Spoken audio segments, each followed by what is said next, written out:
ஆம், ரைட். அப்ப வசனத்துல நாங்க கவனிக்கிறோம், என் மகனே என்று கடவுள் ஆரம்பிக்கிறார். என் மகனே. ரைட்டா? அப்ப இந்த என் மகனேன்னு சொல்லும் பொழுது, நாங்க கா காண்ற விஷயம் என்ன? ரைட். என் மகனே என்று சொல்லும் பொழுது, நாங்க காண்ற விஷயம் என்ன? ரைட். ஒரு பிள்ளையை குறித்ததான ஒரு தகப்பனுடைய ஒரு அக்கறைய நம்ம இங்க நாங்க பார்க்கிறோம். இல்லையா? அப்ப என் மகனே, அப்ப அதான் வேதாகமத்துல நாங்க சில எழுத்து கொஞ்சம் பிழையா இருக்கும். ரைட். வேதாகமத்துல நம்ம காண்ற முக்கியமான விஷயம், நம்மளுடைய கடவுள் அவருக்கும் நமக்கும் இடையில இருக்கின்ற அந்த உறவு ஒரு தகப்பன், குழந்தை அல்லது பிள்ளைக்கு இடையிலான அந்த அந்யோன்யமான, அந்த நெருக்கமான உறவ தான் நாங்க வேதாகமத்துல காண்பிக்கிறோம். எனவே கடவுள் நம்மை அவருடைய பிள்ளைகளாக எண்ணி நம்மோடு வேதாகமத்துல கதைப்பதை, பேசுவதை நாங்க என்ன செய்ய முடியும்? காண முடிகிறது. சரியா? அப்ப இங்க அ என் மகனேன்னு சொல்லி கடவுள் என்ன செய்றாரு? தன்னுடைய எங்கள் மீதான அவருடைய அக்கறைய காண்பிக்கிறார். ஒரு அக்கறையும், ஒரு அன்பும் நிறைந்த ஒரு தகப்பனுடைய ரைட் அந்த சத்தம் அல்லது அந்த அழைப்பு. ரைட்டா? அப்ப என் மகனேன்னு சொல்லி அழைத்து தான் கடவுள் என்ன சொல்றாரு? "நீ உன் செவியை எனக்கு சாய்த்து, உன் இருதயத்தை புத்திக்கு அமைய பண்ணு" என்று சொல்றத நம்ம கவனிக்கிறோம். எனவே ஒரு தகப்பன் தன் மகனுக்கு அல்லது தன்னுடைய பிள்ளைகளுக்கு சொல்லுகின்ற புத்திமதி. சரியா? அப்ப அந்த புத்திமதி யாரிடமிருந்து வருது? கடவுள்கிட்ட இருந்து. ரைட்? கடவுள் என்கின்ற நம்முடைய தகப்பன் கிட்ட இருந்து. அப்ப அந்த தகப்பன் ஒரு விஷயத்த நம்மை அழைத்து ரைட் என் மகனே என்று கூப்பிட்டு சொல்றார்ன்னு சொன்னா, ரைட்? அது மிகவும் முக்கியமான அல்லது எங்களுடைய வாழ்க்கைக்கு மிகவும் அவசியமான ஒரு காரியமாக இருக்கிறது என்பத எங்களுக்கு இந்த நீதிமொழிகள் புத்தகத்துல நாங்க கவனிக்கக்கூடியதாக இருக்கிறது. சரியா? அப்ப என் மகனேன்னு சொல்றவரு எங்க மேல மிகுந்த அக்கறை உள்ளவரு. ரைட்? எங்க மேல மிகுந்த அன்பு நிறைந்தவர். எங்களுடைய வாழ்க்கைய எங்களுடைய வாழ்க்கைய அவருடைய கரங்கள்ல கொண்டவராக இருக்கிறார். ரைட்? அ அவருடைய உள்ளங்கையில எங்கள வரைந்து வைத்திருக்கிற ஆண்டவராக இருக்கிறார். ரைட்? அவ்வளவு அக்கறையும், எங்களுடைய வாழ்க்கையை குறித்த முழுமையான திட்டத்தையும் கொண்டிருக்கின்ற ஒரு ஒரு நல்ல தகப்பன். ரைட்? அந்த தகப்பன்ட்ட இருந்து எந்த விதமான அம் பிழையான காரியங்கள நாங்க பெற்றுக்கொள்ள முடியாது. அல்லது தவறான காரியங்கள பெற்றுக்கொள்ள முடியாது. அவர் நல்ல விஷயத்தை, நன்மையான காரியங்களை எங்களுடைய வாழ்க்கைக்கு எப்பொழுதும் ஆயத்தப்படுத்திய தகப்பன். எனவே அவர் சொல்லுவது மிகவும் முக்கியமானது. எங்களுடைய வாழ்க்கைக்கு மிகவும் அவசியமானது. எப்படி முக்கியம், அவசியம்னு சொல்றோம்னு நாங்க பார்ப்போம்ன்னு சொன்னா, எப்படி எப்படி நம்ம அத சொல்லுவோம்ன்னு சொன்னா, எப்படி நாங்க பார்க்கிறோம் என்றால், மற்றைய காரியங்களை விட எங்களுடைய வாழ்க்கையில நாங்க முக்கியப்படுத்தி வைத்திருக்கின்ற, நாங்க மிகவும் அவசியமான காரியங்கள் என்று எண்ணி வைத்திருக்கின்ற அந்த எல்லா காரியங்களை விடவும், ரைட்? என்னுடைய அப்பா, என்னை படைத்த என்னுடைய கர்த்தர், ரைட்? என்னை குறித்து முழுமையாக அறிந்து வைத்திருக்கின்ற தேவன், என்ன நோக்கத்துக்காக என்னை இந்த பூமியில வைத்திருக்கிறாரோ, அவருக்கு தெரியும் என்னுடைய வாழ்க்கை எப்படி இருக்கணும்னு சொல்லி. எனவே அவர் என்னையும் உங்களையும் என் மகனே என்று அழைத்து எங்களுக்கு ஆலோசனை சொல்லுகிறத நம்ம கவனிக்கிறோம். ரைட். என் மகனே என்று கூப்பிட்டு எங்களுக்கு ஆலோசனை சொல்லுகின்ற கர்த்தராக அவர் இருக்கிறார். சரியா? இப்ப அ என்ன ஆலோசனை வழங்குறாரு? ரைட் என்பதை நாங்க பார்க்கும் பொழுது, இப்ப நாங்க ஞானத்தை குறித்து கற்றுக்கொண்டு வாரோம். ரைட். கடவுளுடைய வார்த்தை ஞானம். அந்த ஞானத்தை கண்டடைவதற்கான வழிகளை குறித்து இந்த 2ஆம் அதிகாரத்துல ஆண்டவருடைய வசனத்துல நம்ம நீதிமொழிகள்ல கவனிக்கக்கூடியதாக இருக்கிறது. சரியா? அப்ப ஞானத்தை கண்டடைவதற்கான வழி. என்ன வழி? ரைட். முதலாவது அவரு சொல்றாரு 2ஆம் வசனத்துல, "நீ என் வார்த்தைகளை ஏற்றுக்கொண்டு, என் கட்டளைகளை உன்னிடத்தில் பத்திரப்படுத்தி." அது 2ஆம் அதிகாரம் 2ஆம் வசனம். ரைட். என்னது? "நீ என் வார்த்தைகளை ஏற்றுக்கொள்ளணும். என் கட்டளைகளை உன்னிடத்துல நீ பத்திரப்படுத்தி வைக்கணும்." அப்ப ஞானத்தை கண்டடைய வேண்டும்னு சொன்னா, அந்த ஞானமான வாழ்க்கைக்குள்ள நீ பிரவேசிக்க வேண்டும் என்று சொன்னால், ஆண்டவருடைய கட்டளை என்னது? வார்த்தையை ஏற்றுக்கொள்ளணும். அவருடைய கட்டளைகள பத்திரப்படுத்தணும். அப்ப இந்த வார்த்தையை ஏற்றுக்கொள்ள வேண்டும் என்பதை எண்ணும் பொழுது, நாங்க என்ன கவனிக்கிறோம்? ரைட்டா? ஏற்றுக்கொள்ளுங்கள் என்று சொல்லும் பொழுது, கடவுளுடைய வார்த்தைய மிகவும் அவதானத்துடன், சரியா? பெற்றுக்கொள்ளுங்கள். பெற்றுக்கொள்ளும்படி கடவுள் நம்மை என்ன செய்றாரு? அழைக்கிறார். ரைட்? ஆங்கிலத்தில சொல்லப்படுது டூ டேக் அல்லது ரிசீவ். அதை பெற்றுக்கொள்ளுங்கள் அல்லது எடுத்துக்கொள்ளுங்கள். சரியா? அப்ப நீ என் வார்த்தையை ஏற்றுக்கொள்ளுங்கள் என்று சொல்லும்பொழுது ஆண்டவர் என்ன சொல்றாரு? அந்த வார்த்தையை நீங்க பெற்றுக்கொள்ளுங்க. அது உங்களிடத்துல வரும்பொழுது, அது உங்களிடத்துல கடந்து வரும்பொழுது, அது உங்கள நோக்கி பேசும்பொழுது, நீங்க என்ன செய்யணுமா? அதை ஏற்றுக்கொள்ளணும். அதை நீங்க பெற்றுக்கொள்ளணும். அதை உங்களுடைய வாழ்க்கைக்குள்ள நீங்க அனுமதிக்கணும். அப்ப ஞானத்தை பெற்றுக்கொள்வதற்கான வழி, அந்த ஞான வார்த்தை, கடவுளுடைய வார்த்தை நம்மிடத்துல வரும்பொழுது, அதை மிகவும் ரொம்ப கவனத்தோட அதை நாங்க பெற்றுக்கொள்ள வேண்டும் என்று சொல்லி ஆண்டவர் சொல்றத நாங்க பார்க்கிறோம். அப்ப அதே நேரத்துல ஏற்றுக்கொள்ளணும், ரைட்? ஏற்றுக்கொண்டு என்று சொல்லும் பொழுது என்ன நாங்க பார்க்கிறோம்? அத நாங்க எங்களுக்கு சொந்தமாக்கிக் கொள்ளணும். சரியா? இப்ப கடவுளுடைய வார்த்தை மூலமாக அல்லது நாங்க தனிப்பட்ட ரீதியில கடவுளுடைய வார்த்தையை வாசிக்கின்ற பொழுது, ரைட்? தியானிக்கின்ற பொழுது, நாங்க எப்படி வாசிக்கணும் அத? ரைட்? ஏற்றுக்கொண்டு, அதாவது எனக்கு உரிமையாக்கிக் கொண்டு. எனக்கு அத சொந்தமாக்கிக் கொண்டு. சரியா?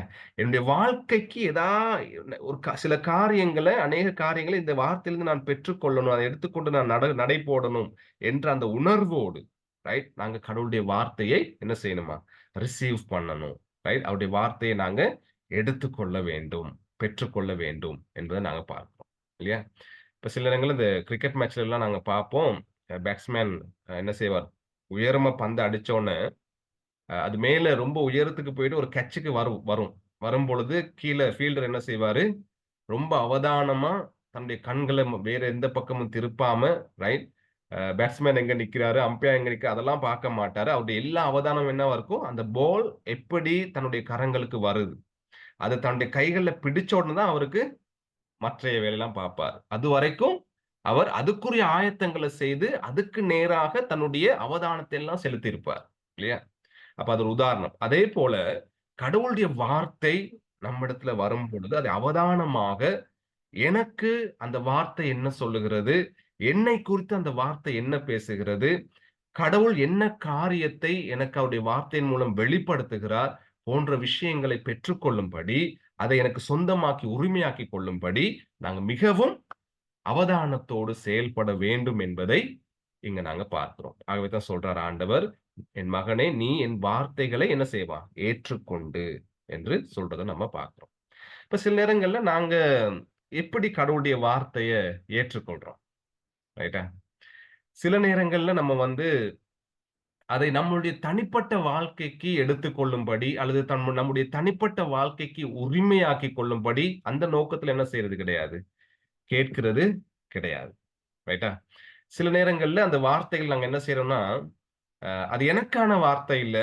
ரைட்? அது மற்றவங்களுக்கான வார்த்தை. ரைட்? அப்ப யாருக்காக நாங்க வார்த்தைய அநேக நேரங்கள்ல ஏற்றுக்கொள்ள பார்க்கிறோம்? மற்றவங்களுக்காக. ரைட்டா? ரைட்? அதாவது நாங்க என்ன யோசிக்கிறோம்னா, பிரசங்கிக்கப்படுகின்ற வார்த்தைக்கும் அல்லது ஸ்டடி மூலம் படிப்புகள் மூலம் சொல்லப்படுகின்ற வார்த்தைக்கும், அல்லது நான் தனிப்பட்ட ரீதியில நான் வாசிக்கின்ற வேதாகம வார்த்தைக்கும், எனக்கும் எந்த விதமான சம்பந்தமும் இல்ல, என்ற விதமான ஒரு சிந்தனை. இல்லையா? அப்ப எனக்கு தனிப்பட்ட ரீதியில ஏற்றுக்கொண்டு உரிமையாக்கிக் கொள்றதுக்குரிய முயற்சிய விட்டுட்டு, நாங்க என்ன செய்றோம்? மற்றவங்களுக்காக நம்ம கடவுளுடைய வார்த்தைய கேட்கிறோம். ஆகவே நாங்க என்ன செய்ய முடியாது? ஞானம் அடைய முடியாது. ஆண்டவர் சொல்றார், "நீ ஞானம் அடையணும்னு சொன்னா, நீ என் வார்த்தைகளை ஏற்றுக்கொள்ளணும். மற்றவங்களுக்காக நீ ஏற்றுக்கொள்றதில்ல. மற்றவங்களுக்காக ரிசீவ் பண்றதில்ல. நீ உனக்காக." சரியா? அப்ப அதே மாரி அப்ப நாங்க என்ன செய்றோம்? எனக்கும் அந்த வார்த்தைக்கும் சம்மந்தம் இல்லாத மாதிரி சில நேரங்கள்ல ஆலயத்துல நாங்க அப்படித்தான் உட்கார்ந்திருப்போம் சில நேரங்கள்ல. வார்த்தை என்னமோ சொல்லிட்டு போகுது. எனக்கும் அதுக்கும் சம்மந்தமே இல்ல. ஒரு 1/2 மணித்தியாலம் முடிஞ்சிரும். முடிஞ்சோனே மத்த வேலைய பார்ப்போன்ற மாதிரி உட்கார்ந்திருப்போம். இல்லையா? சில நேரங்கள்ல அநேகர் என்ன செய்வோம்? பிரசங்கமெல்லாம் அரைவாசி தூரம் போய்க் கொண்டிருக்கும் பொழுது தான் ஆலயத்துக்கு வருவோம். அல்லது முடிஞ்சோன ஆலயத்துக்கு வருவாங்க. ரைட்? அல்லது எல்லாம் முடிஞ்சு ஓய்வு நாள் பாடசாலை ஆரம்பிக்கும் பொழுது ஆலயத்துக்கு வாரது. ரைட்? என்னது? அந்த வார்த்தைய ரிசீவ் பண்றதுக்கு, அந்த வார்த்தைய ஏற்றுக்கொள்றதுக்கு எந்த விதமான முயற்சியும் அங்க நாங்க பார்க்க முடியல. அதே மாதிரி சில பேர் பழக்கத்துக்காக என்ன செய்றது? கடவுளுடைய வார்த்தைய கேட்கிறது, ரிசீவ் பண்றது. ரைட்? என்ன யோசிப்பாங்க? ஆராதனை 1 1/2 மணித்தியாலம், எப்படியும் 1/2 மணித்தியாலம் ஏதோ பேசுவாங்க வந்து. அத கேட்கத்தான் வேணும்னு சொல்லி ஏதாவது ஒரு பழக்கத்துக்காக ரைட் ஒரு ஆராதனைக்கு போனா இத கேட்டுத்தான் ஆகணுன்ற ஒரு பழக்கத்துக்காக சும்மா கேட்டுட்டு வாரது. ஒரு இன்ட்ரெஸ்ட்டுக்காக. ரைட். புது புது தகவல்களுக்காக கேட்கிறது. அல்லது புது புது விதமான சந்தோஷமான ஜோக் அடிக்கிற கதைகள கேட்கறதுக்காக சில நேரங்கள்ல நாங்க என்ன செய்றோம்? ஆம் கடவுளுடைய வார்த்தைய அப்படியாக நாங்க ரிசீவ் பண்ண பார்க்கிறோம். ம். ஆனால் ஆண்டவர் சொல்றாரு, "நீ என் வார்த்தைகளை ஏற்றுக்கொண்டுன்னு" சொல்லும்பொழுது நாங்க என்ன பார்த்துட்டு வாரோம்? ரைட். எனக்கு உரிமையாக்கிக் கொள்ளும்படி, இந்த தனிப்பட்ட வாழ்க்கைக்கு அதை நான் சொந்தமாக்கிக் கொள்ளும்படி, அந்த வார்த்தையோடு நான் வாழும்படி, ரைட்? என்னுடைய ஆத்துமாவில அந்த வார்த்தைக்கு நான் செவிசாய்த்து என்னுடைய ஆத்துமாவை அதற்கு ஏதுவாக சரி செய்து கொள்ளும்படி நாங்க கடவுளுடைய வார்த்தைய கேட்கணும். இன்னும் கொஞ்சம் அத நாங்க விளங்கிக் கொள்றதுக்கு என்ன சொல்றோம்ன்னு சொன்னா, என்ன பார்க்கிறோமேண்டா, ஆம் இப்ப ஆண்டவருடைய உவமையில இருக்கு இல்லையா? நல்ல நிலத்தில ரைட் விழுந்த அந்த விதை. ரைட். அது மிகுந்த பலனை கொடுக்குது இல்லையா? அப்ப அந்த நிலம் வந்து ஆயத்தப்படுத்தப்பட்ட நிலமாக அது இருக்கும். இருந்துச்சு. பண்படுத்தப்பட்ட நல்ல நிலமாக இருந்துச்சுன்னு சொல்லப்படுது. இல்லையா? அப்ப நம்ம இருதயம் கூட இல்லையா? கடவுளுடைய வார்த்தைய ஏற்றுக்கொள்றதுக்கு பண்படுத்தப்பட்ட அ அந் அந் அந்த வார்த்தையை கேட்கிறதுக்கு, அதை எங்களுடைய வாழ்க்கைக்குள்ள தியானிக்கிறதுக்கு விரும்புகின்ற ரைட். ஒரு வாஞ்சையுள்ள ஒரு இருதயமாக இருந்தா மட்டும் தான் என்ன செய்ய முடியும்? அதை நாங்க எங்களுடைய வாழ்க்கைக்குள்ள ஆம் ஏற்றுக்கொள்ள முடியும். அதே நேரத்துல இந்த ஏற்றுக்கொள்றது அல்லது ரிசீவ் பண்றதுன்னா என்ன நாங்க ரிசீவ் பண்றது என்றால் என்னன்னு நாங்க பார்ப்போம்னு சொன்னா, ஆம் பாருங்க அங்க எழுதியிருக்கிறோம்.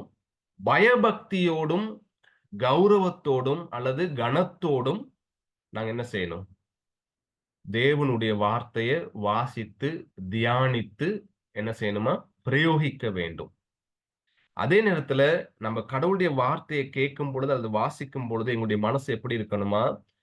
கடவுளுடைய வார்த்தை அதிகாரம் உள்ளது. ரைட்? அந்த அதிகாரத்துக்கு எங்களுடைய வாழ்க்கைய ஒப்படைக்கும் விதமாக நாங்க அந்த வார்த்தையை கேட்கும் பொழுது, நாங்க எங்களுடைய இருதயத்த நாங்க ஆயத்தப்படுத்திக் கொள்ள வேண்டும். ரைட்? அப்ப இந்த பயபக்தி, கௌரவம், கனம் இதெல்லாம் இன்னைக்கு வந்து பிரசங்க வேலைகள்ல மக்கள் மத்தியில இல்லாம போய் கொண்டிருக்கிறத நம்ம கவனிக்கிறோம். இல்லையா? அப்பதான் மற்றவங்கள பார்த்து சிரிக்கிறதும், ரைட்? மத்தவங்கள பார்த்து கதைச்சு கொண்டிருக்கிறதும் ஏதாவது சொல்லி, அல்லது ரகசியமா ஃபோன கீழ வச்சுக்கொண்டு மெசேஜஸ் அனுப்பி பேசிக் கொள்றதும், ரைட்? நடக்குதா இல்லையா? நம்ம சர்ச்சஸ்ல. அப்ப அந்த கனம் அங்க இல்லாம போகுது. கடவுளுடைய வார்த்தைக்குரிய கனம். அப்ப அந்த கனம் இல்லாம போகும்பொழுது என்ன நாங்க செய்யல அத? கடவுளுடைய வார்த்தைய கனத்தோட ரைட் ஏற்றுக்கொள்றதுக்கு ஆயத்தம் இல்லாத நிலைமைய அது காண்பிக்குது. ரைட். நாங்க கனப்படுத்த மாட்டேங்கிறோம். சில நேரங்கள்ல நாங்க பயபக்தியோடு ரைட் கடவுள் பேசுகிறார். கடவுளுடைய வார்த்தை. பேசுகிற நபர் வந்து உங்களுக்கு பிடிக்காத நபரா இருக்கலாம் சில நேரங்கள்ல. ரைட். ஆனால் அவர் மூலம் பேசப்படுகின்ற வார்த்தை கடவுளுடைய வார்த்தை. ரைட். எனவே அந்த வார்த்தைய நாங்க பயபக்தியா, கௌரவத்தோடு அல்லது அந்த வார்த்தைய கனப்படுத்த வேண்டியது நம்மளுடைய முக்கிய பங்காக இருக்கணும் அன்பானவர்களே. ரைட். இன்னைக்கு அநேக ஆலயங்கள்ல பார்க்கிறோம். ஆ வொர்ஷிப் டைம்ல என்ன செய்வாங்க? மக்கள் எல்லாம் சர்ச்ல இருப்பாங்க. ரைட். இப்ப வொர்ஷிப் நடக்கும். 1/2 ஹவர் நடக்கும். 45 நிமிஷம் நடக்கும். நல்லா பாட்டு படிப்பாங்க. நல்ல சத்தம் போட்டு ஆண்டவர துதிப்பாங்க. எல்லாம் நல்லது. துதிச்சுட்டு இப்ப டயர்ட் ஆயிருவாங்க. அப்புறம் என்ன செய்யும்? வசனம் ஆரம்பிக்கும் பொழுது தான் வாஷ்ரூம் போவாங்க. ரைட். வசனம் ஆரம்பிக்கும்போது தான் ரைட் தண்ணி எடுக்க போவாங்க வெளிய. ரைட். அப்பதான் கொஞ்சம் ரிலாக்ஸ் ஆக பார்ப்பாங்க.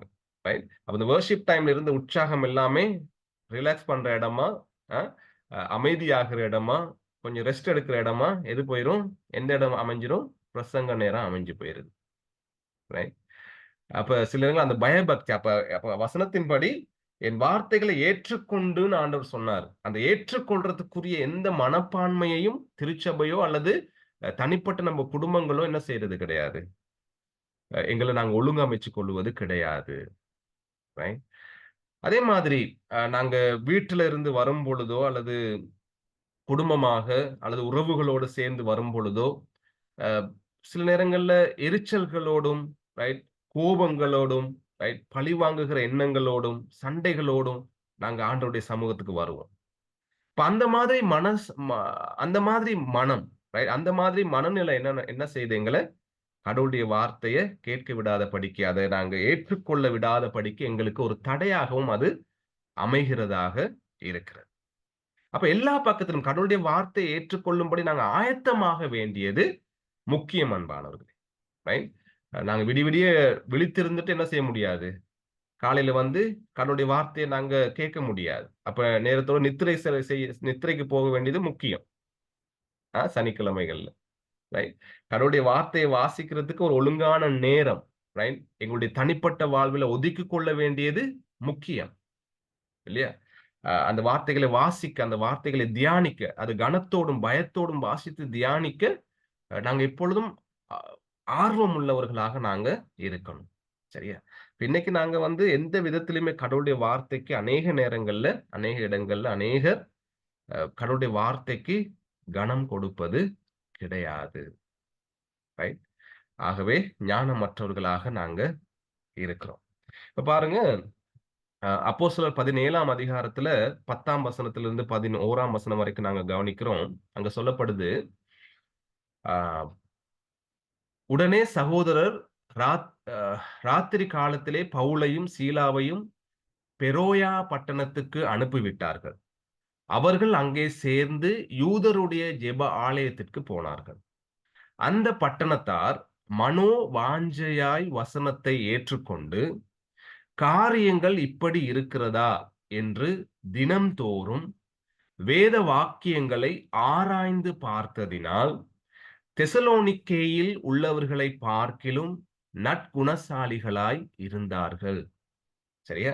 இப்ப இந்த பெரோயா பட்டணத்துல இருக்கிற மக்கள் மக்கள் மத்தியில கடவுளுடைய ஊழியக்காரர்கள் போயிட்டு கடவுளுடைய வார்த்தைய பேசும் பொழுது, அந்த பட்டணத்தார் முதலாவது மனோவாஞ்சையாய் வசனத்தை ஏற்றுக்கொண்டார்கள்.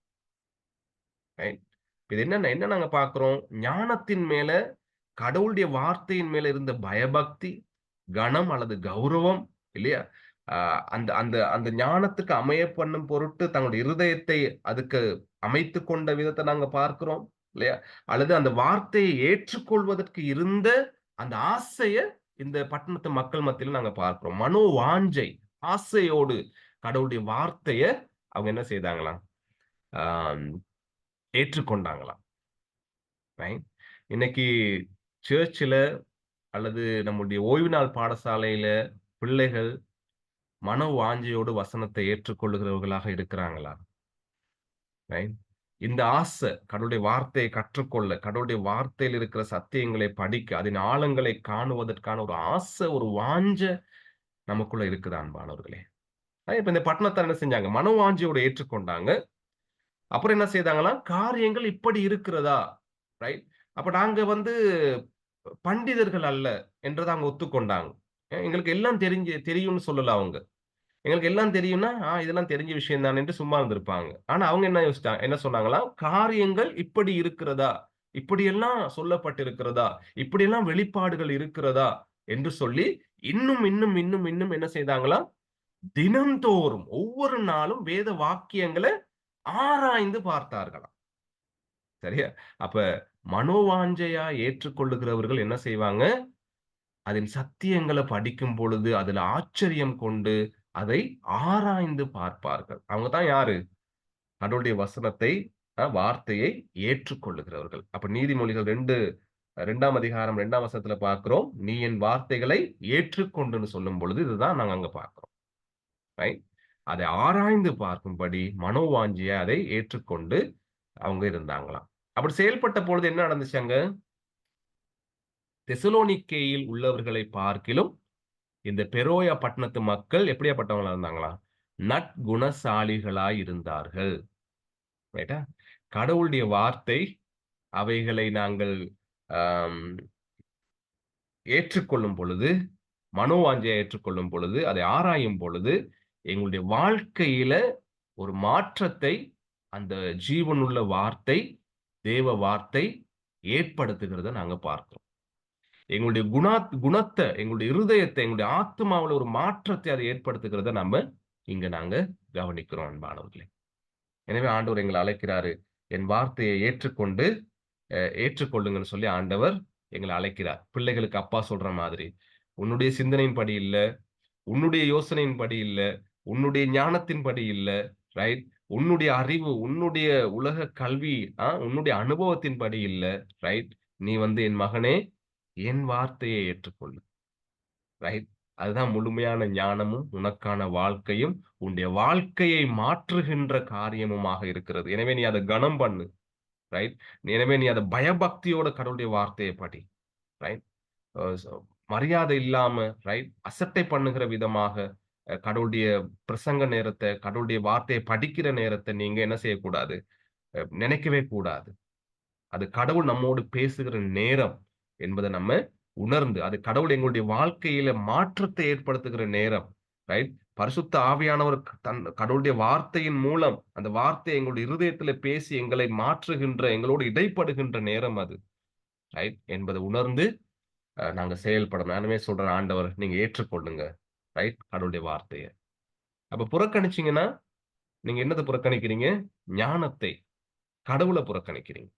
அது உங்களுக்கு உங்களுடைய வாழ்க்கைக்கு ஆசீர்வாதமாக இருக்காது. எனவே எல்லா வழிகளிலும் எப்படியான விஷயங்கள்ல எங்கள ஆயத்தப்படுத்திக் கொள்ள முடியுமோ, கடவுளுடைய வார்த்தையை ஏற்றுக்கொண்டு உரிமையாக்கிக் கொள்றதுக்கு, அந்த வழிகள்ல எங்கள நாங்க ஆயத்தப்படுத்த வேண்டியது கிறிஸ்தவர்களுடைய கடமை. எனவே, உன் செவியை ஞானத்துக்கு சாயி என்று எங்களை கடவுள் அழைக்கிறத நம்ம கவனிக்கிறோம். ரைட்? இப்ப அந்த வசனத்துல அடுத்த பகுதி. "நீ என் வார்த்தைகளை ஏற்றுக்கொண்டு" இம்மட்டும் நேரமா அத பார்த்தோம். ஏற்றுக்கொண்டு என்ன செய்யவாம்?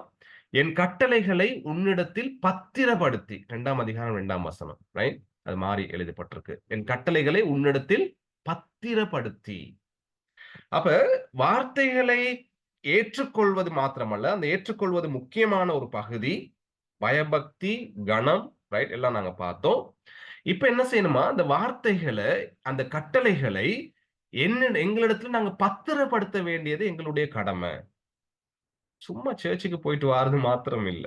ரைட்? அது எங்களுடைய கடமை. அந்த கட்டளைகளை பத்திரப்படுத்த வேண்டியது. என்ன அது பத்திரப்படுத்துதுன்னு சொன்னா, ரைட்? அந்த வசனம் இப்படி சொல்லுது. ஹைட் மறைக்கிறது. அல்லது store up my commands with you, right? அதாவது அம் அத என்ன செய்யுங்க, உங்களுக்குள்ள சேமித்து வைத்துக் கொள்ளுங்க. வித்தின் யூ உங்களுக்குள்ள சேர்த்து சேமிச்சு வைத்துக் கொள்ளுங்க. ரைட்டா? அந்த பேங்க்ல காசு சேர்க்கிற மாதிரி, கடவுளுடைய வார்த்தைய எங்களுடைய இருதயத்துல, எங்களுடைய ஆத்துமாவுல பத்திரப்படுத்தவாம். அத சேமிச்சு கொள்ளவாம். அத மறைச்சு வச்சுக் கொள்ளவாம். ரைட்? அப்ப ஞானம் அடையும்படி மகன அப்பா அழைக்கிறாரு. கடவுள் அழைக்கிறாரு. அழைச்சு சொல்றாரு, "நீ ஞானம் அடையறதுக்கு என்ன செய்? இந்த கட்டளைகள, என்னுடைய வார்த்தைகள உன் இருதயத்துல மறைச்சு வச்சுக்கொள்.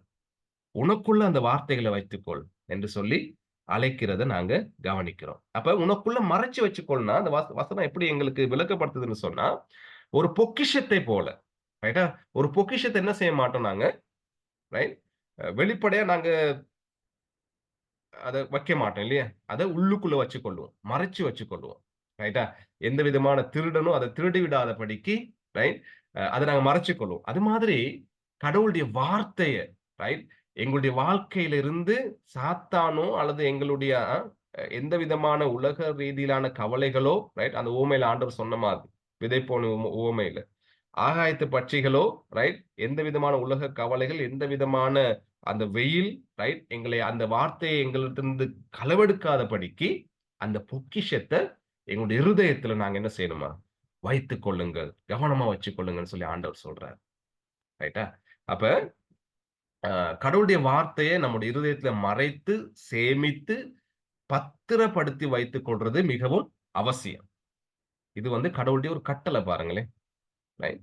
கடவுளுடைய வார்த்தைய மறைத்து, சேமித்து பத்திரப்படுத்தி வைத்துக் கொள்வது. ரைட்.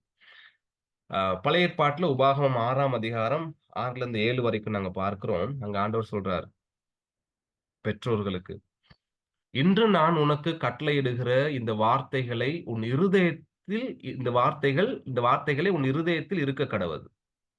ரைட். ஆண்டவர் சொன்னாரு, "நான் போதிக்கிற இந்த கட்டளை வார்த்தை எங்க இருக்கணும்? உன் இருதயத்துல இருக்கணும்." நீதிமொழிகள வாசிக்கிறோம். நீ அத ஒரு பொக்கிஷத்தை போல உன்னுடைய இருதயத்துல மறைச்சு வச்சுக்கோ. இருதயத்துல இருக்கணும். நீ அவைகளை உன் பிள்ளைகளுக்கு கருத்தாய் போதித்து, நீ உன் வீட்டில் உட்கார்ந்திருக்கிற போதும், வழியில் நடக்கிற போதும், படுத்துக் கொள்ளுகிற போதும், எழுந்திருக்கிற போதும் அவைகளை குறித்து நீ என்ன செய்யணுமா? பேசணும். அப்ப அ மறைத்து வைப்பதின் மூலம் என்ன நன்மை கிடைக்குது? அடுத்த வசனத்துல கவனிக்கிறோம். ரைட்? நீ மறைச்சு வைத்து, உன் இருதயத்துல அத வைத்து, உன்னுடைய பிள்ளைகளுக்கு நீ அதை கருத்தாய் போதிக்கலாம். ரைட்? எந்த நேரமும், எப்பொழுதும், சந்தர்ப்பம் கிடைக்கும் பொழுதெல்லாம் ஆண்டவரை குறித்து நீ பேசு என்று சொல்றத நம்ம கவனிக்கிறோம் நண்பா. இது கடவுளுடைய கட்டளை. கடவுளுடைய வார்த்தை நம்முடைய இருதயத்துல வைக்க வேண்டியது. இப்ப சங்கீதக்காரன் சொல்றாரு, "ஏன் அந்த கட்டளைய வாக்கை என் இருதயத்துல வைச்சேன்னா, நான் உமக்கு விரோதமாக பாவம் செய்யாதபடிக்கு உமது வாக்கை என் இருதயத்தில் வைத்தேன்." முதல்ல கவனிச்சோம். அந்த வார்த்தைய எங்கள் இருதயத்துல வச்சு நாங்க மற்றவங்களுக்கு போதிக்கிறோம், நம்முடைய பிள்ளைகளுக்கு. அடுத்த சங்கீதம் 119, 11ல வாசிக்கிறோம். வார்த்தைய எங்கள் இருதயத்துல வைப்பதின் மூலம் என்ன செய்யப்படுறோமா? கடவுளுக்கு விரோதமாக பாவம் செய்யாது இருக்க முடியும். ரைட்? கடவுளுடைய வார்த்தைய எங்கள் இருதயத்துல வைக்கும் பொழுது. அப்ப என்ன பார்க்கணும் சுருக்கமா? அ பாவம் செய்யாதிருக்க ரைட்? கடவுளுடைய வார்த்தைய எங்களுடைய இருதயத்துல வைக்கணும். அதே நேரத்துல கடவுளுடைய வார்த்தையை நம்முடைய இருதயத்துல வைத்துக் கொள்ளும் பொழுது, மறைத்து வைத்துக் கொள்ளும் பொழுது, கடவுளுடைய வாக்குத்தத்தங்களை நம்ம என்ன செய்ய முடியும்? நம்முடைய தனிப்பட்ட வாழ்க்கையில நினைவில் கொள்ள முடியும். முதல்ல பார்க்கிறோம் என்னது? பாவம் செய்யாது இருக்க முடியும். 2வது கடவுளுடைய வாக்குத்தத்தங்களை எங்களுக்கு நினைத்து நம்ம எப்படி அத வந்து நாங்க அசை போட முடியும். தியானிக்க முடியும். அடுத்து நாங்க பார்க்கிறோம், கடவுளுடைய வார்த்தையை நம்ம இருதயத்தில வைத்துக் கொள்ளும் பொழுது, நாங்க அதன் மூலம் கடவுளை மகிமைப்படுத்த முடியும். அதே நேரத்தில பார்க்கிறோம், அந்த வார்த்தைகளை மற்றவர்களுக்கு கற்றுக் கொடுக்க முடியும். எனவே ஆண்டவருடைய வசனம் சொல்லுகிறது, என் நீ என் வார்த்தைகளை ஏற்றுக்கொண்டு என் கட்டளைகளை உன்னிடத்தில் பத்திரப்படுத்தி வைத்துக்கொள். அது உன் இருதயத்தில வைத்துக்கொள்னு ஆண்டவர் சொன்னார். ரைட்? பாவம் செய்யாதிருக்க முடியும். கடவுளுடைய வாக்குத்தத்தங்களை நினைக்க முடியும் நம்ம. அந்த இருதயத்தில இருக்கும் பொழுது. கடவுளை தியானிக்க முடியும். கடவுளை மகிமைப்படுத்த முடியும். கடவுளை ஆராதிக்க முடியும். கடவுளை பற்றி மற்றவர்களுக்கு நம்ம கற்றுக் கொடுக்க முடியும் என்பதை நாங்க கவனிக்கிறோம். இப்போ எப்படி கடவுளுடைய வார்த்தைய நம்ம இருதயத்துல வச்சுக்கொள்றது? ரைட்? ஆம். ஒரு பொக்கிஷமா இருந்தா, ஒரு பொருளா இருந்தா எங்கேயாவது கொண்டு போய் ஒரு இடத்துல ஒளிய வைக்கலாம். இல்லையா? ஆனா கடவுளுடைய வார்த்தைய எங்களுடைய மனசுல, எங்களுடைய இருதயத்துல வைக்கணும்னா நாங்க என்ன செய்யலாம்? ரைட்? அந்த காலத்துல இருந்து எங்களுக்கு சொல்லி தந்தது என்னது? கடவுளுடைய வார்த்தையை மனனம் செய்வது. ரைட்? அதுதான் இங்க நாங்க அந்த உபாகமம் 6ஆம் அதிகாரத்துல பார்க்கிறோம். "இன்று நான் உனக்கு கட்டளையிடுகிற இந்த வார்த்தைகளை உன் இருதயத்தில் இருக்க கடவது." அன்றைக்கு WhatsApp இல்ல. அன்றைக்கு எந்த விதமான Facebookஓ, YouTubeஓ, எந்த விதமான இமெயிலோ, எந்த விதமான டிஜிட்டல் ரீதியிலான ஒரு விஷயமும் இல்ல. ரைட்? எல்லாருக்கும் எழுதுறதுக்கு தோள்கள் கிடையாது. தோல் சுருள்கள் கிடையாது. பேப்பர் இல்ல, பேனா கிடையாது எல்லார்கிட்டயும். ரைட்? எனவே ஆண்டவர் சொன்னாரு, "இந்த வார்த்தைகள உன் இருதயத்துல நீ வைத்துக்கொள்." சரியா? அப்ப என்ன செய்தாங்க அவங்க? மனனம் செய்வாங்க கடவுளுடைய வார்த்தையை. மனனம் செய்து, அந்த மனனம் செய்த காரியங்கள அப்படியே தன்னுடைய பிள்ளைகளுக்கு ஒப்புவிப்பாங்க வர்ற சந்ததிக்கு. ரைட்? அப்ப அந்த சந்ததியும் அந்த காரியங்கள மனனம் செய்து தங்களுடைய கடவுள் யார்? தங்களுடைய கடவுள் எப்படியானவர்? அவர் என்ன செய்கிறார்? எப்படி செயல்படுகிறார்? நாங்க எப்படியாப்பட்ட ஜனங்கள்? எங்களுடைய பின்னணிகள் என்ன? என்பதை அவங்க அவைகளை ஞாபகம் வைத்துக் கொள்ள முடியும். எனவே அன்பானவர்களே, இன்னைக்கு அந்த காலத்துல மாதிரி இன்றைக்கு இந்த மனனம் செய்கிறதுல வந்து இந்த மனனம் செய்வதற்கு அதிக முக்கியத்துவம் கொடுப்பது கிடையாது சர்ச்சஸ் இன்னைக்கு. இல்லையா?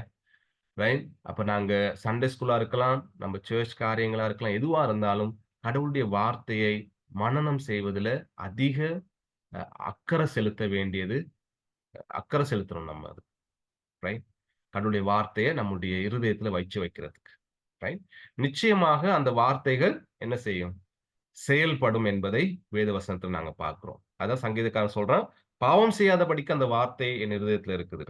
ரைட்டா? இப்ப நாங்க பார்க்கிறோம், மற்றவங்களுக்கு கற்பிக்க முடியும், அதை நாங்கள் தியானிக்க முடியும், கடவுளை அனுபவிக்க முடியும். ரைட்? கடவுள் என்னை எப்படி அவருடைய மகனாக பாதுகாக்கிறார், பராமரிக்கிறார் போன்ற அவருடைய வாக்குத்தத்தங்களை எண்ணி நான் அவருக்கு நன்றி செலுத்த முடியும். அவரோடு ஒரு நெருங்கிய உறவுல நான் வாழ முடியும். கடவுளுடைய வார்த்தையை நான் மனனம் செய்து என் இருதயத்துல வைத்துக் கொள்ளும் பொழுது. ரைட்? அப்ப மனனம் செய்வது மாத்திரமல்ல, மனனம் செய்த வார்த்தைகளை நான் என்ன செய்யலாம்? என்னுடைய தனிப்பட்ட வாழ்க்கைக்கு நான் அத பிரயோகப்படுத்துறது. ரைட்டா? என்னுடைய தனிப்பட்ட வாழ்க்கைக்கு எந்தெந்த இடத்துல இந்த வார்த்தைக்கு நான் கீழ்ப்படியணும், எந்தெந்த இடத்துல இந்த வார்த்தையின்படி நான் ஜீவிக்கணும் போன்ற காரியங்கள எண்ணி நான் தியானிக்கிறது. ரைட்? என்னுடைய கடவுள் எப்படியானவர், எப்படி எப்படி செயல்படுகின்றவர், அவருடைய அன்பு எப்படியானது, அவருடைய கிருபை, இரக்கம் எப்படியானது, ரைட்? அவருடைய சிலுவை பலி எப்படியானது, ரைட்? அவர் இந்த பூமியில வந்து எனக்காக சுமந்து கொண்ட பாடுகள் எப்படியானது, போன்ற விஷயங்கள் எல்லாமே நாங்க தியானிக்க முடியும். அந்த வார்த்தைகள் எங்களுடைய இருதயத்துல இருக்கும் பொழுது அன்பானவர்களே.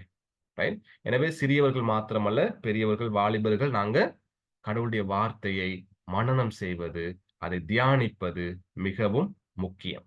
ரைட்? இப்ப சிலருடைய பைபிள நாங்க பார்ப்போம்ன்னு சொன்னா கலர் கலரா இருக்கும். என்ன செய்வாங்க? பேனா எடுத்து ஒவ்வொரு கலர்லயா அவங்க மார்க் பண்ணி வைப்பாங்க. பைபிள்ல எழுதி வைப்பாங்க. ரைட்? ஆனா இந்த காலத்துல அப்படியான பைபிள காண முடியாது. ஏன்னா யாரும் பைபிள் பாவிக்கிறது கிடையாது. ரைட்? எனவே அன்பானவர்களே, நாங்க வந்து ரொம்ப கவனத்தோடு இந்த காரியத்துல நானும் நீங்களும் இன்னும் அதிகமா ரைட் தேவனுடைய வார்த்தையை பயபக்தியோடு கற்றுக்கொள்ளவும், அ அந்த வார்த்தைகளை எங்களுடைய இருதயத்தில வைத்துக் கொள்ளும்படி நாங்க முயற்சிகளை எடுக்க வேண்டியதும் மிக முக்கியம் என்பத நாங்க அவதானிக்கிறோம். Thank you. அடுத்த வாரம் மிகுதியான காரியங்கள நம்ம கவனிக்கலாம். நல்லது. ஏதாவது காரியங்கள் உங்களுக்கு வித்தியாசமானது அல்லது நீங்க கற்றுக்கொண்ட காரியங்கள் இருக்கும் என்று சொன்னால், புதிய கருத்தாக இருந்தாலும் பரவால்ல. நீங்க பகிர்ந்து கொள்ள முடியும். சுருக்கமா. அதுக்கப்புறம் நாங்க ஜெபித்து இந்த நேரத்த நாங்க நிறைவு செய்யலாம்.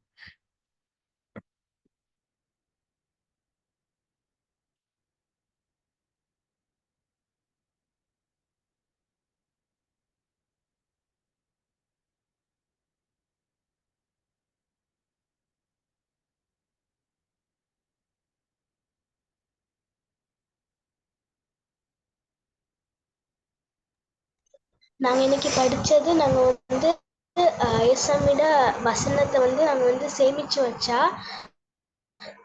நாங்க ஒவ்வொரு நாள் வாசிச்சு அதை தியானிச்சா எங்களுக்கு வந்து பாவம் செய்யாம இருக்கையிலும் மற்றவங்களுக்கு வந்து சொல்லேலும் சொல்லேலும்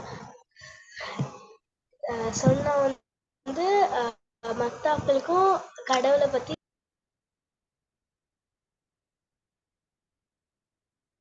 ஓகே அல்வினா. Thank you.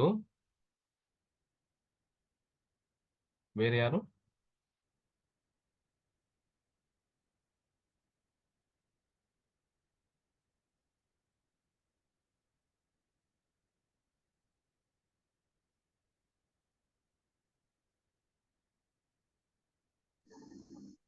ஃபர்ஸ்ட் இன்னைக்கு பாடம் ஆசீர்வாதமா இருந்தது. ஓகே. என்னன்னு சொன்னா மீண்டும் அவருடைய வார்த்தை எவ்வளவு முக்கியமானது என்பதை மீண்டும் ஒருக்கா அழுத்தமா விளங்கிக் கொள்ளக்கூடியதா இருந்தது. அந்த வார்த்தை எப்படி முக்கியமானது என்னன்னு சொன்னா நீங்க சொல்லி கொடுத்த மாதிரி அவருடைய வார்த்தைய திருச்சபையே இன்றைக்கு அசட்டை பண்ற ஒரு நிலைமைக்குள்ள இருக்கும். திருச்சபை மக்களாலே நாங்க ஞாயிற்றுக்கிழமை வாரது முக்கியமா அவருடைய வார்த்தைகளை கேட்கறதுக்கு அது எங்களுக்கு ஆசீர்வாதமானதான ஒரு காரியம் இருக்கு. கடவுளுடைய வார்த்தையை கேட்கறது என்றது. இப்ப இன்னைக்கு என்னன்னு சொன்னா திருச்சபை வந்து பாட்டும் டான்ஸும் என்ற மாதிரி போயிருச்சு. இன்னைக்கு வர்ஷிப்னு சொல்லி எல்லாம் நடத்திட்டு என்ன செய்யறாங்கன்னு சொன்னா அதோட வார்த்தை பிரசங்கம் போது நீங்க சொன்ன மாதிரி நிறைய பேர் திருச்சபையில் இருக்கிறது இல்லை. சில பேர் எழுப்பி போயிடுவாங்க, சில பேர் தூங்குவாங்க திருச்சபைக்குள்ள உட்காந்துக்கிட்டு. ஆனா அந்த வார்த்தை வந்து இன்னைக்கு நிறைய தடவை வசட்ட பண்ணப்படுற ஒரு விஷயமா இருக்குது. ஆனா வேதம் சொல்லுது அவருடைய வார்த்தை தான் என் பாதைக்கு தீபமும் என் கால்களுக்கு வெளிச்சமுமா இருக்குதுன்னு சொல்லி. அப்ப அந்த வார்த்தைக்கு நாங்க எவ்வளவு முக்கியத்துவம் கொடுக்கணும்ன்றத வந்து மீண்டும் ஒருக்கா நீங்க அடுத்த திருத்தமா சொன்னீங்க. அப்ப நான் எங்களை திரும்ப ஆராய்ச்சி பார்க்கக்கூடியதா இருந்தது. அவருடைய வார்த்தை எவ்வளவு முக்கியமானது என்ற வாழ்க்கைக்கு. அது ஜீவன் தருகிறதா இருக்குது எங்களுக்கு.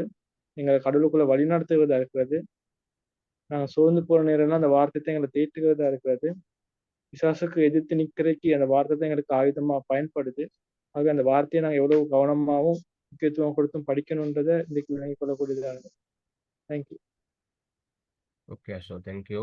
உண்மையா கடவுளுடைய வார்த்தை எங்களுடைய வாழ்க்கை எல்லா பக்கத்திலும் எங்களை பலப்படுத்தி வழிநடத்துகிறதாக இருக்கிறது. அதை நாங்க அசட்டை பண்ணக்கூடாது என்று நான் பார்த்தோம். வேற யாரும்?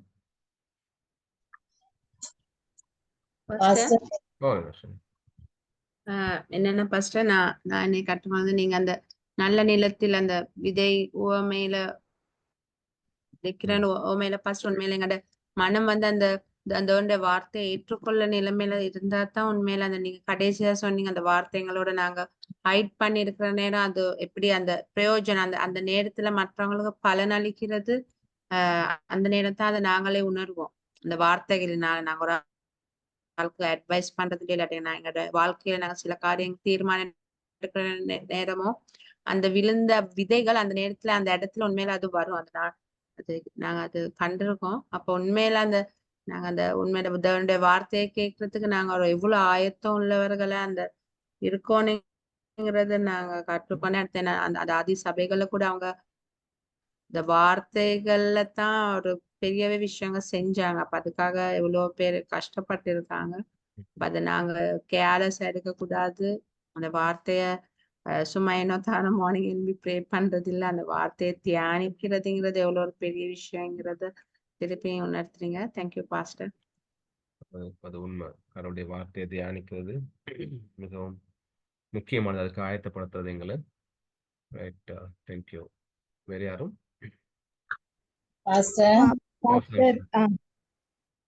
சொல்லுங்க. அவளையில மாமி. சரி சொல்றேன். இல்ல இவ்வளவு அக்கறையா நிறைஞ்சு அக்கறை நிறைஞ்ச தகப்பன் இவ்வளவு எங்க மேல அவர் வாஞ்சையா இருக்கிறது போல நாங்க அவருக்கு கனம் பண்றதும் இல்ல, முதலிடம் கொடுக்கறதும் இல்ல. உண்மையிலே ஏனோ தானோன்னு தான் கேட்கிறோம். அதுக்கு பிறகு வார்த்தைகளை சில நேரம் மறந்தும் போறது பாஸ்டர். அதனால இப்ப திரும்ப எங்களுக்கு நீங்க அச்சுறுத்தி கொண்டே இருக்கிறீங்க. அது எங்களுக்கு வாழ்க்கையில எவ்வளவு ஒரு முக்கியமானதை நாங்க நினைச்சு அதை அவதானத்துடன் ஏற்றுக்கொண்டு இனி வருங்கால பிள்ளைகளுக்கு இந்த வார்த்தையை நாங்க எடுத்து சொல்லுவதற்கு கர்த்தர் தாமே எங்களுக்கு உதவி செய்யணும். நீதிமொழிகள்ல உள்ளது எங்களுக்கு ஒவ்வொரு பாடங்களும் அர்த்தமுள்ளதா இருக்கிறதுக்கு உண்மையிலே கர்த்தர் உங்களை ஆசீர்வதிப்பார் pastor. Thank you pastor. God bless you. Thank you. நாங்க அடுத்த வாரம் பார்ப்போம். அந்த ஞானத்தை நாங்க பெற்றுக்கொள்றதுக்கு 3ஆம் வசனத்தை சொல்றார், கூப்பிட சொல்லி. ரைட். அப்ப அடுத்த வாரம் நாங்க இந்த பிரயாரை குறிச்சு பார்க்க இருக்கிறோம். ஞானத்தை கற்றுக்கொள்வதற்காக ஆண்டவர் ஜெபிக்க சொல்றார். அதை நாங்க அடுத்த வாரம் பார்க்கறதுக்கு உங்களுக்கு உதவியா இருக்கும். சம்சா. ஓ பாஸ்டர், என்னன்னா சொன்னா அந்த நல்ல நிலத்தில் விழுந்த விதை உண்மையா எங்கட பிறப்பிட வாழ்க்கையை நாங்க பார்த்த நேரத்துல எங்கட வாழ்க்கையில உண்மையா நாங்க நல்ல நிலத்துல விழுந்தமான அந்த நேரம் தெரிய இல்ல. ஆனா நான் நினைக்கிறேன் அதுவும் கடவுளோட ஒரு திட்டம் ஒண்ணு.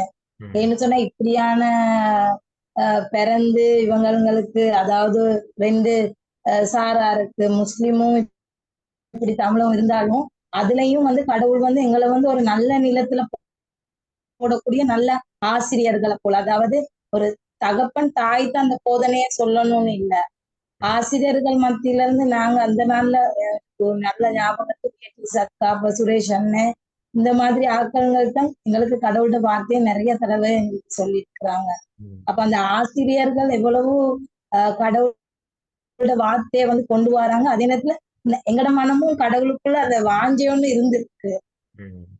அதனால கடவுளோட வார்த்தையை கேட்கறதுக்கு அப்ப போன வாரத்துக்கு வாரம் ஒரு காரியத்தை நான் சொல்லணும்னு இருந்துட்டு நான் அதை எனக்கு கொஞ்சம் டைம் நான் யோசிச்சேன், பரவாயில்லைன்ட்டு. என்ன சொன்னா பாவம் எல்லா தீமைக்கும் அந்த வேரா இருக்கிறதுனா அந்த வளர்ச்சிக்கு எவ்வளவு ஒரு மரமும் ஏதோ ஒரு வளர்ச்சிக்கு ஒரு வேர்வே ஒரு பணமா இருக்குன்னு ஒரு பாடத்தை எடுத்தீங்க. ஒரு பணம் தான் எல்லா தீமைக்கும் வேறா இருக்குதுன்ட்டு. அந்த பணத்துல நாங்க எவ்வளவு ஒரு பிரியமா இருக்கிறோம். அதுகளை நிறைய இப்படி கற்றுக்கொள்ற நேரம் பிள்ளைங்களுக்கு படிப்பிக்கிற நாங்க கூட அவங்களுக்கு அது புரியுற மாதிரி பிள்ளைங்களுக்கு அந்த வாஞ்சையை நாங்க கொண்டு வரக்கூடிய விதமா நாங்க படிப்பிக்கணும். பெற்றோர் எங்களுக்கு சொல்லித்தாருன்னா கடவுளோட வார்த்தை நாங்க நினைக்கிறோம் அது எங்களுக்கு பெற்றோர் இல்லை, எங்களோட தேவன் எங்களுக்கு கொடுக்குற வார்த்தை எப்படி எடுக்கிறோமோ இதே மாதிரி நாங்க பிள்ளைங்களுக்கு கொடுக்க போகல நாங்க எடுத்துக்கொண்ட மாதிரி அந்த பிள்ளைங்களுக்கும் அந்த மனோவாஞ்சை வரணும். அந்த ரீதியில நாங்க பிள்ளைங்களுக்கு வார்த்தைகளை கொண்டு போவோம். நிச்சயமா. தேங்க்யூ சம்சா. நீங்க சொன்ன மாதிரி 2 விஷயம். ஆம், அந்த கடவுளுடைய வார்த்தையை மனனம் செய்ய வைக்கிறதுல அது எவ்வளவு முக்கியம் என்பதை நீங்க சொன்னீங்க. நீங்க அதுக்கு ஒரு சாட்சியா இருக்கிறீங்க. உங்க அண்ணா சொல்லுவாரு, நீங்க அதிகாரமா சொல்லுவீங்கன்னு சொல்லி. நான் நிச்சயமா நம்புறேன். நீங்க போன கடினங்கள், வ அ காரியங்களுக்குள்ள நிச்சயமா அந்த வார்த்தைகள் உங்களுக்கு ஞாபகத்துல வந்து உங்களுக்கு உதவி செஞ்சிருக்கும். ஆகவே தான் நீங்க இப்படி சாட்சி சொல்ல முடியுது. அ எனவே அதே நேரத்துல நாங்க அந்த நீங்க சொன்ன மாதிரி, அந்த வார்த்தைய கற்பிக்கிற நாங்க கூட, அத வந்து மக்களுக்கு ஆர்வத்த ஊட்டுற விதமா, இல்லையா? நாங்களும் கற்பிக்க, கடவுளுடைய இரக்கத்த, கிருபைய நம்மளும் கேட்கணும். அப்ப டீச்சர்ஸ்மார் அதுக்கு நிறைய பிரயாசம் எடுப்பாங்க. ஒரு சின்ன வேத வசனத்த ஞாபகப்படுத்துறதுக்கு, மனனம் வைக்க வைக்க செய்றதுக்கு, மனத்துல நிற்பாட்டுறதுக்கு டீச்சர்ஸ் ஒரு கிழமையா வேலை செஞ்சு, கை வேலையெல்லாம் செய்து கொண்டு வந்து பிள்ளைகளுக்கு அத கற்பிக்கும் பொழுது, சீக்கிரமா கவர்ந்து கொள்வாங்க பிள்ளைகள் அத. இல்லையா? அப்ப அவங்களும் ஆர்வத்தோட சின்ன வயசுலேருந்து ஆர்வத்தோட ஓய்வு நாள் பாடசாலைக்கு ஓடி வருவாங்க. நீங்க டீச்சர் என்ன புது விஷயம் வச்சிருக்காங்களோன்னு தெரியலன்னு. இப்ப அப்படியெல்லாம் ஓய்வு நாள் பாடசாலைகள் இருக்குது அநேக இடங்கள் நம்ம திருச்சபைகளுக்குள்ள. ரைட்? அப்படிதான் டீச்சர்ஸ்மார் இருக்கிறோம். அப்ப அந்த ஆர்வத்தை ஊட்ட வேண்டிய பகுதி டீச்சர்ஸ்மாராகிய எங்களுடைய ஒரு கடமையாக இருக்கிறது என்பதை நாங்க பார்க்கிறோம். இல்லையா? அப்ப எனவே அந்த மனன வசனத்தை எப்படியாவது கடவுளுடைய வார்த்தையை பிள்ளையுடைய மனசுல பதிக்கிறதுக்கு அதிக முயற்சிகள, அதிக அர்ப்பணிப்புகள நாங்க செய்யணும். ஏன்னா, அது கடவுளுடைய வார்த்தை. நிச்சயமா அவங்களுடைய வாழ்க்கைய அது நிச்சயமா மாற்றும். எனவே இந்த மனனம் செய்றது வந்து சில நேரங்கள்ல நம்ம அந்த அ பரீட்சை வரும்பொழுது மட்டும் கடைசி நேரத்துல மட்டும் நாங்க என்ன செய்றோம் 5, 6 வசனத்த குடுத்து பாடமாக்குன்னு சொல்றோம். ரைட்? அப்ப சில நேரம் அந்த புள்ளைக்கு அது வந்து ஒரு வெறுப்பா போயிரும். 5, 6 வசனத்த கடைசியில எக்ஸாம் டைம்ல பாடமாக்குறது சில நேரங்கள்ல. அநேகமா அப்படி இருக்காது. அ ஆனால் ஆரம்பத்திலிருந்து நாங்க ஒவ்வொரு வசனமா பிள்ளைக்கு விளங்குற மாதிரி இல்லையா? இப்போ ஒருத்தர் வந்து நல்லா சமைச்சா தான் அத சுவைச்சு, ருசிச்சு முகர்ந்து சாப்பிட முடியும். அப்ப சமையல் முக்கியம். அது மாதிரி கடவுளுடைய வார்த்தைய ஆயத்தப்படுத்துறது, பிள்ளைகளுக்கு ஏற்ற மாதிரி கொடுக்கிறது. அது பாஸ்ட்டா இருந்தாலும், ஸ்டடி செய்றவங்களா இருந்தாலும், அதுல நாங்க ஆர்வம் செலுத்தும் பொழுது, முயற்சி பண்ணும்பொழுது நிச்சயமா கடவுள் அத ஆசீர்வதிக்கிறவரா இருப்பார். Thank you. எனவே மனன வசனம் ரொம்ப முக்கியம். Thank you. வேறு யாரும் பகிர்ந்து கொள்ள முடியும்?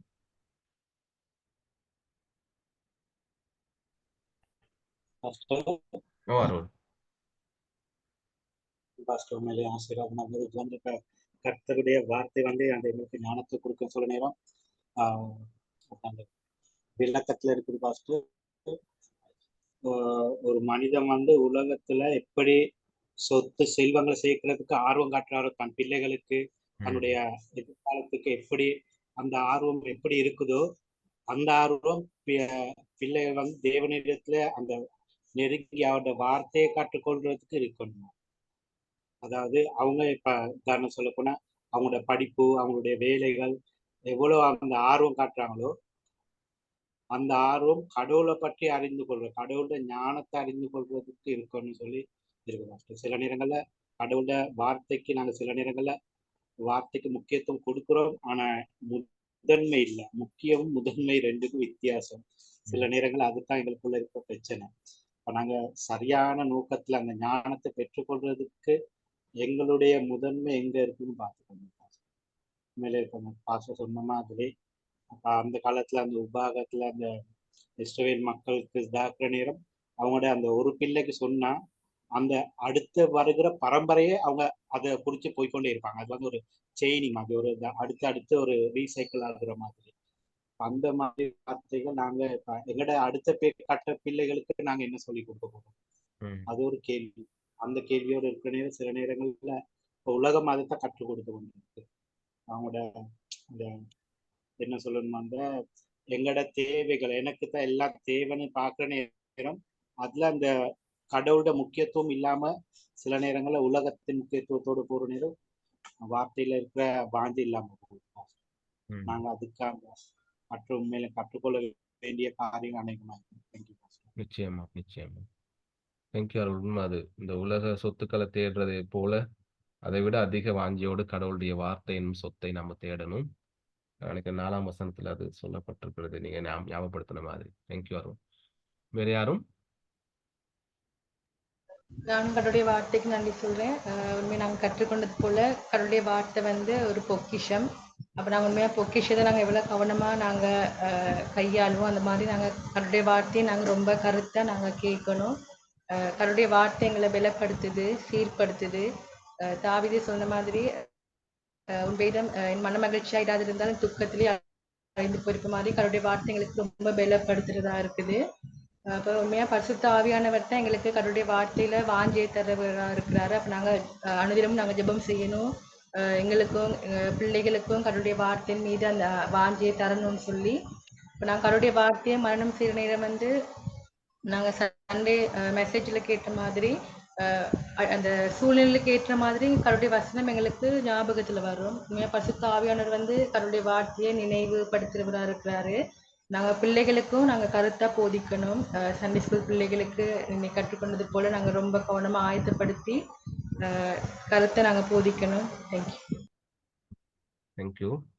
நாங்களும் கருத்தா கற்றுக்கொண்டு பிள்ளைகளுக்கும் கருத்தா போதிக்கிறதுல நம்ம ரொம்ப கவனத்தோடு செயல்படணும். Right, thank you. வேறு யாரும்?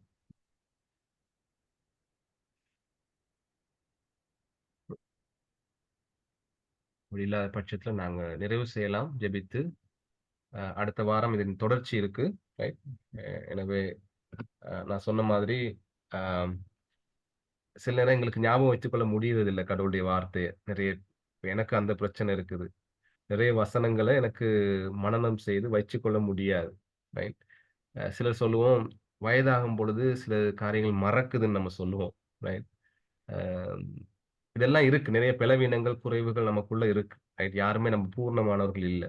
ரைட், ஆகவே அடுத்த பாடம் நாங்கள் பார்க்க இருக்கிறோம். அப்படியான பலவீனங்களை உணரும் பொழுது நாங்கள் என்ன செய்யணும் ரைட் என்பதை 3ஆம் 4ஆம் வசனங்கள்ல ஆண்டவர் எங்களுக்கு சொல்லி தராரு. ரைட், அந்த ஞானத்தை எப்படி நீ பெற்றுக்கொள்றதுன்னு சொல்லி. ரைட், எனவே அடுத்த வாரம் நாங்க கவனிக்கலாம் அதை. தேங்க்யூ எல்லாருக்கும் உங்களுடைய அருமையான கருத்துக்களுக்கு. அதன் மூலம் நிறைய நானும் கற்றுக்கொள்ளக்கூடியதாக இருந்தது. உங்க எல்லாருக்கும் எங்களுடைய நன்றிகள். அல்லது நாங்க ஜெபித்து நாங்க நிறைவு செய்யலாம். ஜெபம் பண்ணுவோம். கிருபையில் ஐஸ்வர்யம் உள்ள நல்ல ஆண்டவரே, அருமையான இந்த நாளுக்காக உமக்கு நன்றி சுவாமி. இந்த அருமையான நாளிலும் உங்களுடைய வார்த்தையை நாங்கள் கற்றுக்கொண்டோம். பரிசுத்த ஆவியானவரே அதிகமாக எங்களோடு இடைப்பட்டீங்க, உமக்கு நன்றி. தேவனே, இந்த வார்த்தைகளை நாங்கள் கற்றுக்கொண்ட காரியங்கள் எங்களுடைய வாழ்க்கையில சுவாமி, நாங்கள் எங்களுடைய வாழ்க்கையை திரும்பி பார்க்கும் பொழுது அது எவ்வளவு உண்மையாக இருந்திருக்கிறது சுவாமி. தேவனே, உங்களுடைய வார்த்தையை நாங்கள் அசட்டை பண்ணாத படிக்கு ஒரு மகனை போல கூப்பிட்டு இவைகளை கேளுங்கள் என்று சொல்லுகிறீர் சுவாமி.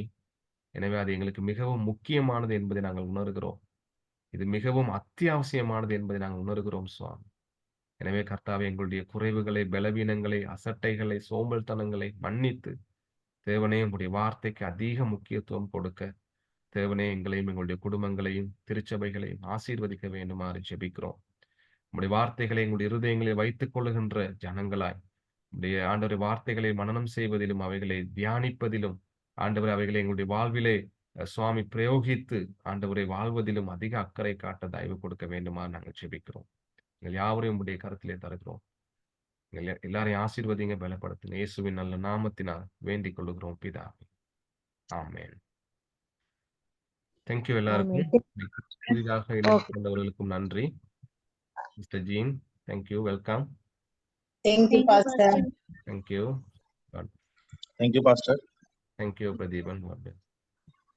Thank you, Pastor. God bless you. Thank you, Ninoshini. Thank you, Nimbu. God bless. Thank you, Pastor. Thank you, Thank you, Pastor. Thank you, Tilamamma. Thank you. God bless. Thank you, Saraswati. Thank you, Pastor. God bless you. Thank you, Chandrama. God bless. Thank you, Sipora. God bless.